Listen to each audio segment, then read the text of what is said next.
Hello, hello.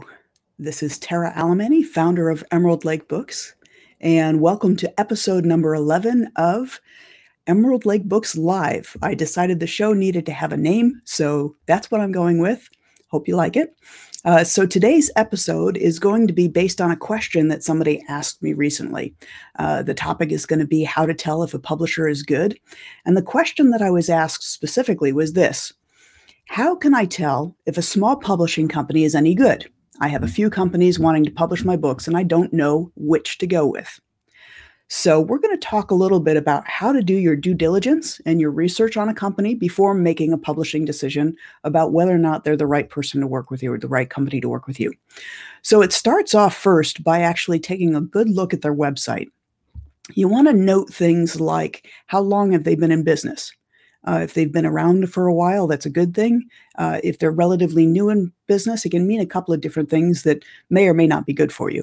One is if they're a hybrid company, perhaps they won't charge as much as others, but it also means that they're probably still in a learning curve phase as to what all needs to be done.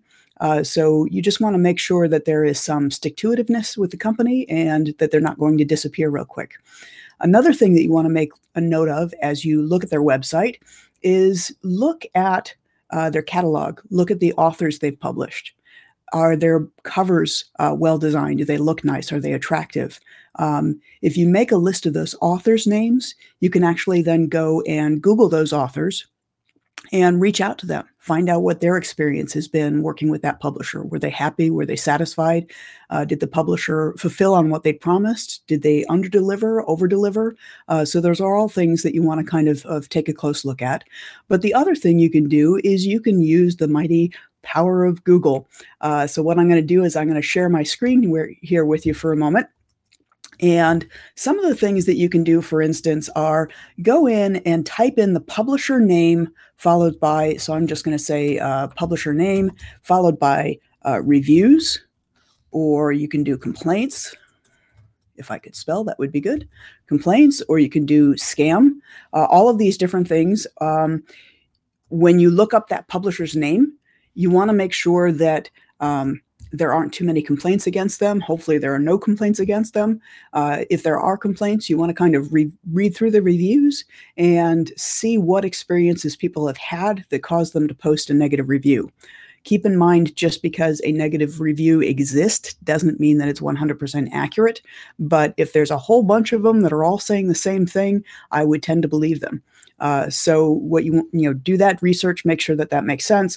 But the other thing that you can do is I recommend going and Googling Amazon Advanced Search. I've never been able to find this exactly on Amazon. That's not in the menu structure or anything, but this first thing that comes up is the advanced search for books on Amazon. And the neat thing about it is that it allows you to filter information that you don't have access to in other ways as easily.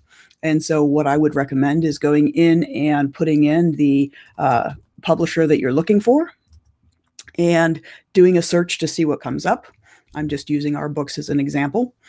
And so you want to kind of look through those books, see how many reviews they have and how well rated they are. Take a look again at the covers. Do they look good? Go into the books and use the look inside feature to see, whoops, sorry. Amazon has a way of jumping me down to the bottom of the page when I come in, which is a pain.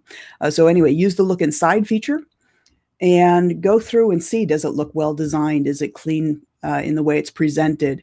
Does it need to be edited? A lot of times things can make it out there that haven't been properly edited. So does it look good? Does it read well? All of these can be a sign of how much quality work the publisher puts into what it's doing.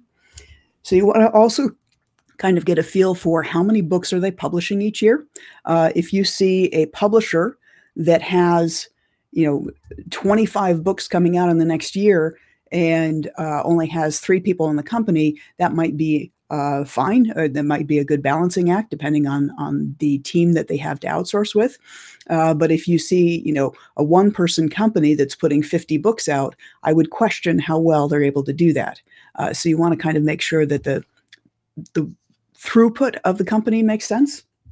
Some of the other things that you can do is check the sales ranks of different titles that they've published to see whether or not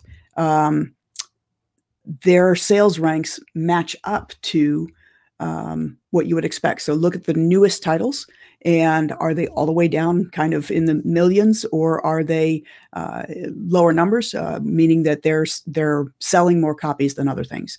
So when you look at all of those things combined, it'll give you a feel for the quality of the work they do. If you talk to the authors that you found and get feedback from them, if you look for reviews, complaints, scams on Google, you should be able to start drawing a picture of the kind of publisher this company is and how well they do the work that they do. And so I highly recommend that whenever you're considering working with a publisher, that you go through that due diligence, because, unfortunately, publishing in a lot of ways is kind of, like getting married. The creation that you share is this book, and, you don't want to get into bed with the wrong person and end up not liking the outcome, because it does make it very difficult to disassociate yourself. One of the challenges is once a publisher puts a book out, if you decide that you don't like and don't want to continue that relationship, the book comes out of print. And so you no longer really have a book. You need to find another publisher then to get it out there, or you need to put it out yourself.